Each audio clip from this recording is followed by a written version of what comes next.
प्रभु यीशु मसीह के पवित्र नाम की स्तुति और बड़ाई एक बार फिर से करते हुए आपको जय मसीह की बोलते हुए उत्पत्ति की पुस्तक उसका 39वां अध्याय आपके साथ आज मैं बांटने के लिए एक बार फिर से तैयार हूं।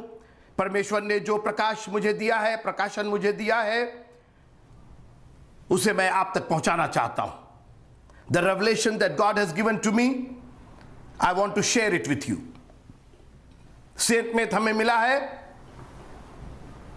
और सेंट में हम आप तक पहुंचाना चाहते हैं। हम बात कर रहे हैं परदेश में व्यवहार कैसे करें, how to behave in a foreign land.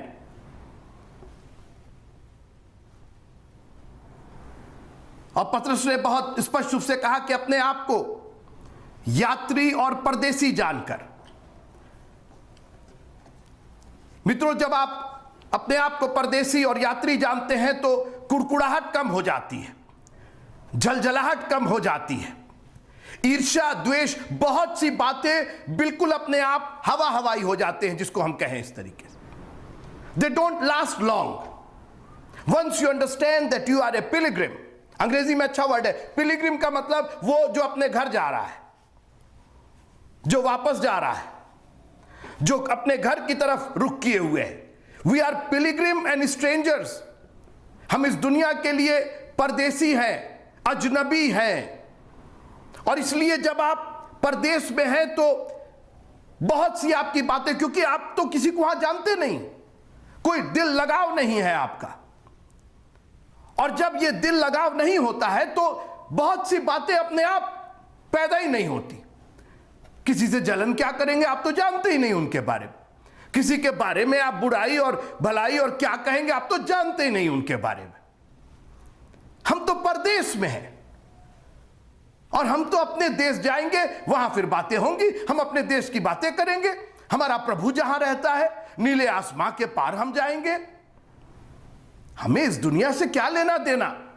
और इसीलिए जब यूसुफ मिस्र में पहुंचाया गया एक परदेसी और यात्री होकर के, अभी उसकी यात्रा शुरू हुई थी, गड्ढे में से निकाल करके इश्माइलियों के दल के हाथ उसके भाइयों ने बेचा था उसको, और वहां से एक यात्रा शुरू हुई। वो उत्तर से दक्षिण में लाया गया। अब वो एक गुलाम और एक गुलामी की हैसियत से मिस्र में पहुंचाया गया। अब आगे हम देखते हैं कि उसका व्यवहार क्या रहा। अभी तक हमने देखा उसने खामोशी अख्तियार की। उसने कहा कि हमें कुछ नहीं बोलना है इनको, ये परदेसी हैं, हम इनको नहीं जानते, हमारा इनसे क्या लेना देना, हम क्यों इन पर गुस्सा हो, क्यों हम इन पर नाराज हो, क्यों हम कुड़कुड़ाएं, क्यों झल्लाएं इनके ऊपर। हम तो जाने वाले हैं, हम यहां के नहीं हैं, हमारा यहां कुछ भी अपना नहीं है। जब आप इस दुनिया में हैं, अपने आप को यात्री और परदेसी जानकर व्यवहार कीजिए। आपकी आधी से ज्यादा प्रॉब्लम, आपका आधा से ज्यादा फ्रस्ट्रेशन 1 मिनट में खत्म हो जाएगा। वो पैदा ही नहीं होगा, खत्म होने की तो बात छोड़ दीजिए आप। जब यूसुफ, उत्पत्ति की पुस्तक उसका 39वां अध्याय पहली आयत से पढ़ते हैं, जब यूसुफ मिस्र में पहुंचाया गया तब पोतीफर नाम एक मिस्री जो फिरौन का हाकिम और जल्लादों का प्रधान था, उसने उसको इश्माइलियों के हाथ से जो उसे वहां ले गए थे मोल लिया। अब ये दोबारा सोल्ड हुआ है। एक बार तो भाइयों ने इश्माइलियों के दल को बेचा और अब पोतीफर ने उसको इश्माइलियों के हाथ से खरीद लिया। और यूसुफ अपने मिस्री स्वामी के घर में रहता था। ये डबल दास हो गया है, double servant, 2 bar, twice he has become a servant, he has become a slave, not servant। वो सर्वेंट नहीं होते थे, नौकर नहीं होते थे, दास होते थे, स्लेवरी होती थी, स्लेव होते थे। And now he is a twice slave. पहली बार तो इश्माइलियों के दल ने उसको स्लेव बनाया और अब पोतीफर ने इश्माइलियों के, मतलब एक गुलाम, पहले गुलाम था फिर वो गुलामी में आया। और यूसुफ अपने मिस्री स्वामी के घर में रहता था और यहोवा उसके संग था, सो वह भाग्यवान पुरुष हो गया। अजीब बात है, एक ऐसा पद जिसको अगर आप कायदे से ना समझें तो आपको समझ में ही नहीं आएगा। अपने स्वामी के घर में रहता था मगर यहोवा उसके संग था। यह संसार भले ही कितना खराब क्यों ना हो, जल्लादों का वो प्रधान था पोतीफर मित्रों, उसके घर में कठोरता वास करती होगी। वो घर मोहब्बत का घर नहीं था। It was not a love paradise. वहां पर जो बातें होती होंगी कठोरता की बातें होती होंगी, खराब खराब बातें होंगी। जल्लाद थे मित्रों, उनका काम ही जल्लादी करना था, मारना था। That was his job, that was his profession. और जल्लाद का मतलब जो कठोर होते हैं, जो हत्या की बात करते हैं, जो मारपीट की बात करते हैं, जो दूसरों पर अत्याचार करने की, ये जल्लादी है। और यूसुफ दर्शन पाया हुआ, अपने आप को रखिए वहां पे, एक चर्च बॉय, एक चर्च अटेंडी, जिसको परमेश्वर ने दर्शन दिया हो, पवित्र आत्मा की सामर्थ्य से परिपूर्ण, एक जल्लाद के घर में, जल्लाद इसका स्वामी है, ऐसे घर में यह पहुंचाया जाता है। मगर आपने यह नोट किया ना, और यहोवा उसके संग संग था। और जब मैंने पढ़ा तो मुझको दाऊद का भजन संहिता 23 याद आया, जहां दाऊद ने कहा कि चाहे मैं घोर अंधकार से भरी हुई तराई में होकर क्यों ना चलूं। अंधकार भी है, घोर अंधकार है, तराइयां घोर अंधकार से भरी हुई हैं। पहाड़ पर नहीं, तराइयों में मैं चल रहा हूं। कितने खतरे हैं, कितनी नाघानियां हैं। और उन सब के बावजूद मैं हानि से नहीं डरूंगा। अरे क्या बोल रहे हो? अपनी परिस्थिति देखो, अपना वातावरण देखो। जिस घर में, जिस परिवार में तुम हो, वो जल्लादों का परिवार है। तुम्हारी एक जबान अगर गलत निकली तो जबान नहीं, गर्दन काटी जाएगी।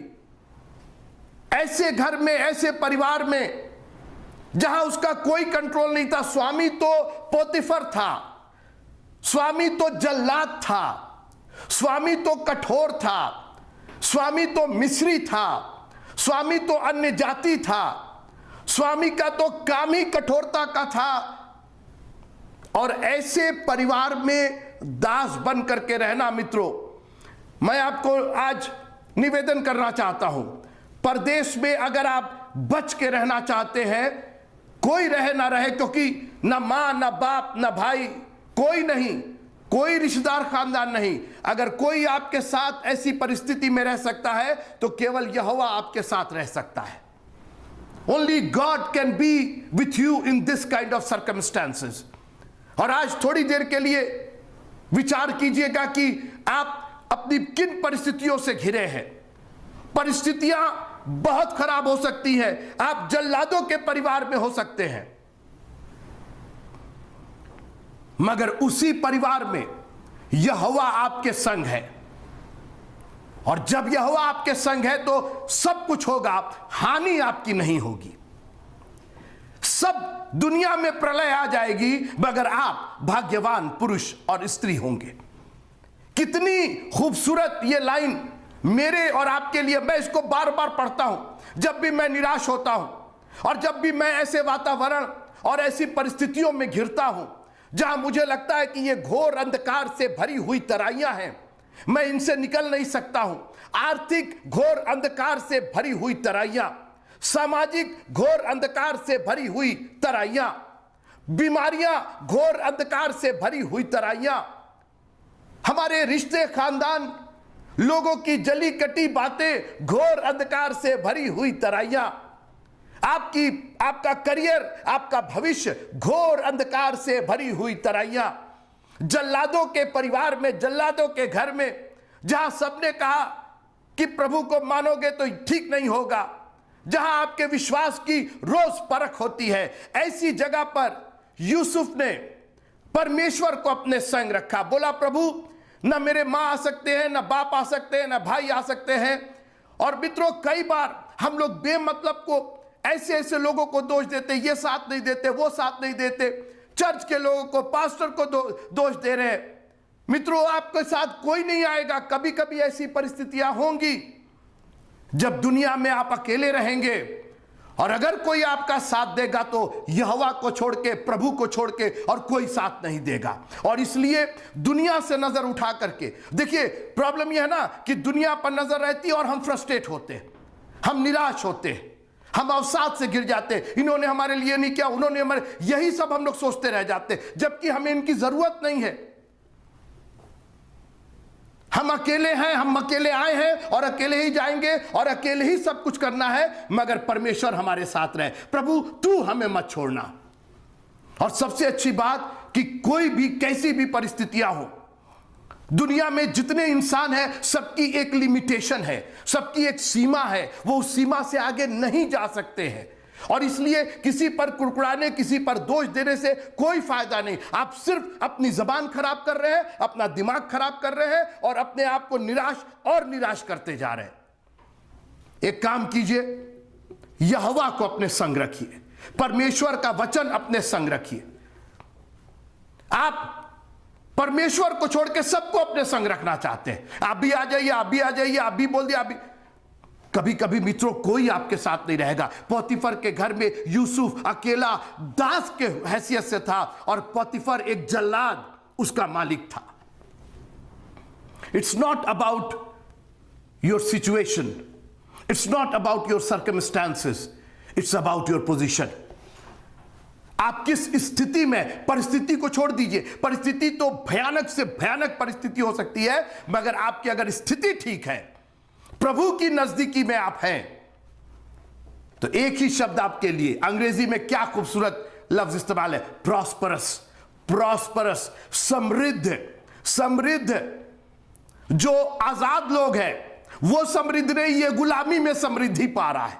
आप सोचिए, खुदावंत का साथ होना आपको समृद्ध बना रहा है। लोग बाहर रह करके खुदावंत को छोड़ के दलिद्र हो रहे हैं और यहां ये गुलामी में रह करके, जल्लादों के परिवार में रह करके समृद्ध हो रहा है। उसी जगह पर खुदावंत ने उसको कहा यहीं पर ब्लेस करेंगे, और उसने एक काम किया। अच्छी बात थी कि वो परदेश में था। बहुत मुझे पूरा यकीन है कि उसको एक तो भाषा नहीं आती होगी, क्योंकि ये तो इजिप्शियन थे, मिस्री थे, ये तो मिस्र की जबान बोलते थे, और वो तो फलस्तीन का रहने वाला था, वो तो इस्राएल देश का रहने वाला था, उसकी जबान अलग होगी। वो तो उसको हिब्रू बोलता था, इब्री बोलता था, और यहां पर वो किससे बोले, किससे बात करे।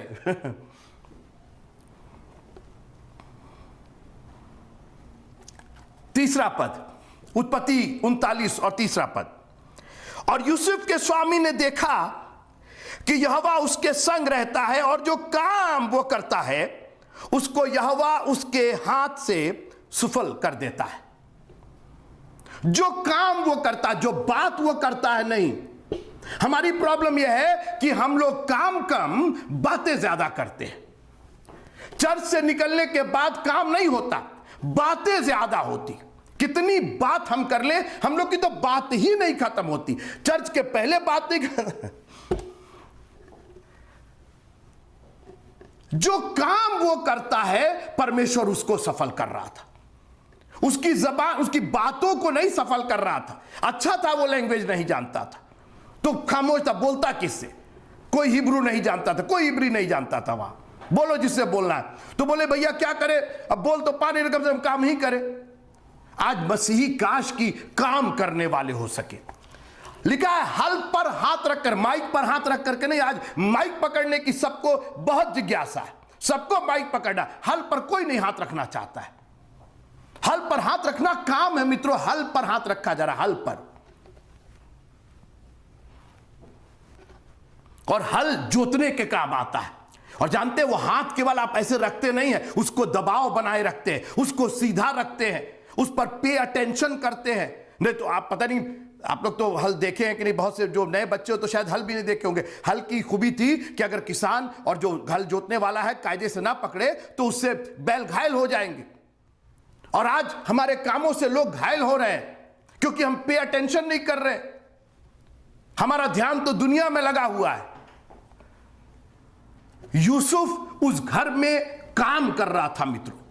अरे मैं यहां नहीं काम करूंगा, मैं ये पोतीफर, ये जल्लाद मेरे को ऐसा बोल दिया, वैसा बोल दिया, चर्च में मैं कुछ करूंगा नहीं, और चर्च में मैं कुछ करूंगी नहीं, और चर्च ये, और पास्टर साहब ये, और फला दुनिया की बातें। और सफलता कहीं नहीं मिल रही है। कहते रहिए, बड़बड़ाते रहिए, यूसुफ भी बड़बड़ाते रहते, कोने में पड़े रहते।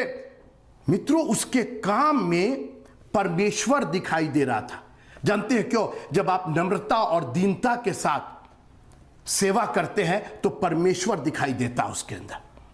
लिखा है कि उस पोतीफर ने, जिसको यहोवा के बारे में मालूम तक नहीं था, लेकिन देखिए गवाही, देखिए, ये केवल गुलाम बनकर ये यहोवा को लेकर के गवाही लेकर के वहां गया, उस घर में नौकर दास की हैसियत से काम कर रहा। मैं आपको चैलेंज करना चाहता हूं, आप किस परिस्थिति में, क्या यहोवा आपके साथ है कि कुड़कुड़ाना आपके साथ है, बड़बड़ाना आपके साथ है, निराशा आपके साथ है, सब उल्टी सीधी काम बात कर रहे हैं, सब उल्टा सीधा काम कर रहे हैं। काश कि आप वो काम करते जिसमें यहोवा दिखाई दे आपको, दूसरे यहोवा को देखें। पढ़िए ना फिर से। और यूसुफ के स्वामी ने देखा कि यहोवा उसके संग रहता है। कैसे देखा? यहोवा तो अदृश्य था, यहोवा तो स्पिरिट में था। कैसे दिखाई दिया? यूसुफ के चरित्र के द्वारा, यूसुफ के काम के द्वारा। और मैं यहोवा के मानने वालों को आज चैलेंज करना चाहता हूं। कब लोगों ने कहा कि आपके काम में यहोवा दिखाई देता है, आपकी बातों में यहोवा दिखाई देता है, आपके चाल चलन में यहोवा दिखाई देता है? ये अन्य जाति कब आपकी गवाही देंगे? वो गवाही देंगे, यहोवा दिखाई दे रहा है, यू आर डिफरेंट।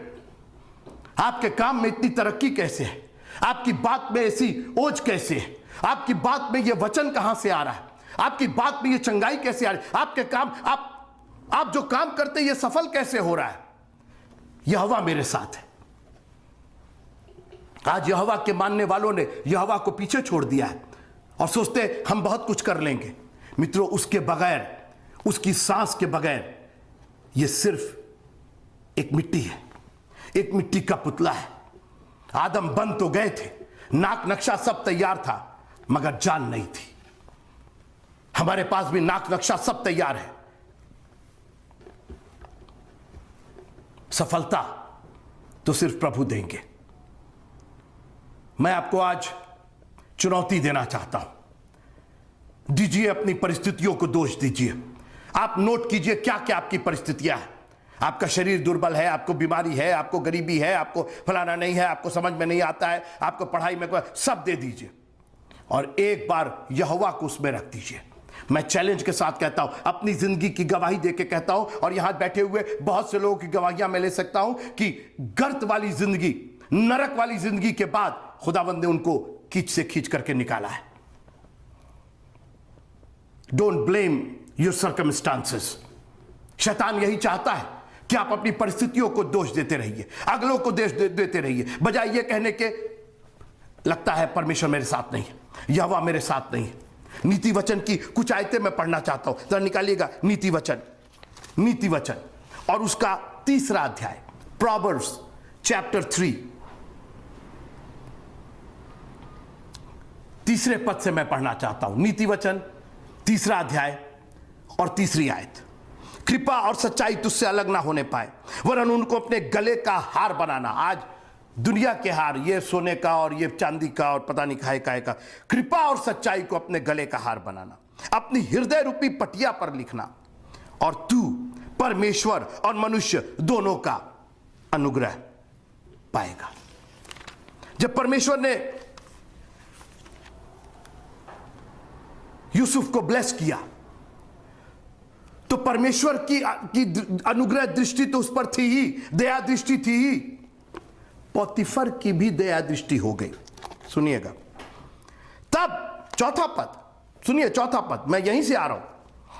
तब उसकी अनुग्रह की दृष्टि उस पर हुई। अरे ये तो जल्लाद है, अरे ये तो जल्लादों का घर है, स्वामी तो तेरा जल्लाद है, वो तो मुंह से बुरी बुरी बातें कहता है, वो तो कठोरता की बातें कहता है। उसके घर में कहां ये अनुग्रह वर्ड, उसके घर में कहां से आ गया? मित्रों, जब परमेश्वर इंटरवीन करता है, जब परमेश्वर संग रहता है, हृदय रूपी पटिया पर जब परमेश्वर का वचन लिखा हुआ, परमेश्वर कैसे है? वचन के रूप में है, हृदय रूपी पटिया पर लिखा है।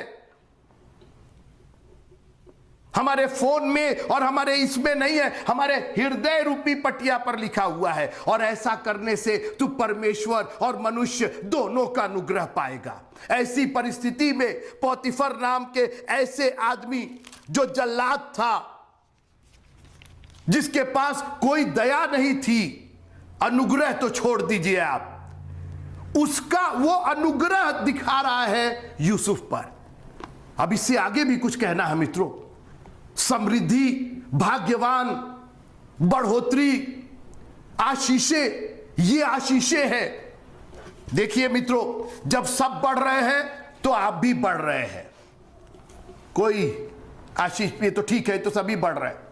सबके यहां आम लगा है, आपके यहां भी आम लगा है। मजा तो जब है जब सब जगह आम झड़ गए, किसी के यहां आम नहीं लगा, आंधी तूफान ने बर्बाद कर दिया। आपके आंगन में जो आम लगा है फलों से लदा हुआ है। विपरीत परिस्थितियों में जब आपकी आशीष दिखाई दे। और आज मैं आपसे यही कहना चाहता हूं, उस गलील की झील में जब तूफान उठा मित्रों, बहुत सी दूसरी नावें थी, हालत खराब होगी, हालत तो इनकी भी खराब थी, मगर उसी नाव में चेले आराम से सफर करने लगे जब यहोवा उनके संग आ गया। लिखा है कि वो तरंगों को डांटता है, लहरों को शांत करता है। मैं नहीं जानता हूं कौन सी लहर और कौन सी तरंग आपको डराए हुए है। यूसुफ बगैर डर के अपना काम कर रहा था, क्योंकि उसको मालूम था कि यहोवा उसके संग है। और काश कि याकूब का परमेश्वर, इसहाक का परमेश्वर, इब्राहिम का परमेश्वर हमारे संग संग रहे मित्रों। जब तक ये आपके संग रहेगा, परदेश में व्यवहार कैसे करें? परदेश में यहोवा को अपने संग रखें। इस संसार में यहोवा के बगैर मत जिंदगी बिताइए। कुछ दिन की जिंदगी है, 60, 70, 80 साल के बाद, क्या इतने दिन के लिए भी आप यहोवा के संग नहीं चल सकते? अभी तो आपको हमेशा हमेशा के लिए उसके साथ रहना है, अनंत जीवन बिताना है, इटर्नल लाइफ उसके साथ बिताना है। आप ये 70-80 साल नहीं चल पा रहे हैं, इटर्नल लाइफ की आप क्या बात कर रहे हैं? अभी से प्रैक्टिस कीजिए। बोलिए अभी तो हमको अनंत जीवन तक उसके साथ रहना है। 70-80 साल क्या है? एक एक दिन, एक एक पल, एक एक moment, every possible time I will be walking with the Lord। मैं परमेश्वर के संग संग चलूंगा, उसकी दया दृष्टि मेरे ऊपर बनी रहेगी। और वही नहीं, मनुष्यों का भी अनुग्रह उसके ऊपर हुआ। हम फिर आगे देखेंगे यूसुफ किस तरीके से एक के बाद एक समृद्ध होता गया। और ऐसा नहीं था कि उसकी जिंदगी में कठिनाई नहीं आई, ऐसा नहीं था कि परिस्थितियां खराब नहीं हुई, परिस्थितियां और भी खराब हो गई थी। मगर आज मैं आपको चैलेंज देकर के विदा करना चाहता हूं, यहोवा आपके संग रहेगा, परिस्थितियां बद से बदतर क्यों ना हो जाए, समृद्धि में कमी नहीं आएगी। वो आपको गड्ढे से निकाल के गद्दी तक पहुंचाना चाहता है, आपको पॉवर्टी से निकाल करके प्रॉस्पेरिटी तक पहुंचाना चाहता है। आप तैयार हैं कि नहीं तैयार है? आज आप दिल पर हाथ कर रख के कहिए, खुदावंद वास्तव में मैं गड्ढे में हूं, वास्तव में मैं पॉवर्टी में हूं, but I want to gain the prosperity. और प्रॉस्पेरिटी का मतलब सिर्फ रुपया पैसा नहीं, बिल्कुल रुपया लिखा हुआ है कि धन यहोवा की ओर से बढ़ता है, और जिससे वो प्रेम करता है शत्रुओं का भी मिलाप करा देता है। धर्मी के घर में धन भरा रहता है। आप तैयार हैं? आप तैयार हैं कि नहीं? यूसुफ तैयार है कि नहीं भाग्यवान होने के लिए? यूसुफ खामोश रहने के लिए तैयार है कि नहीं तैयार है? यूसुफ अपने आप को परदेसी और यात्री जान रहा है कि नहीं जान रहा है?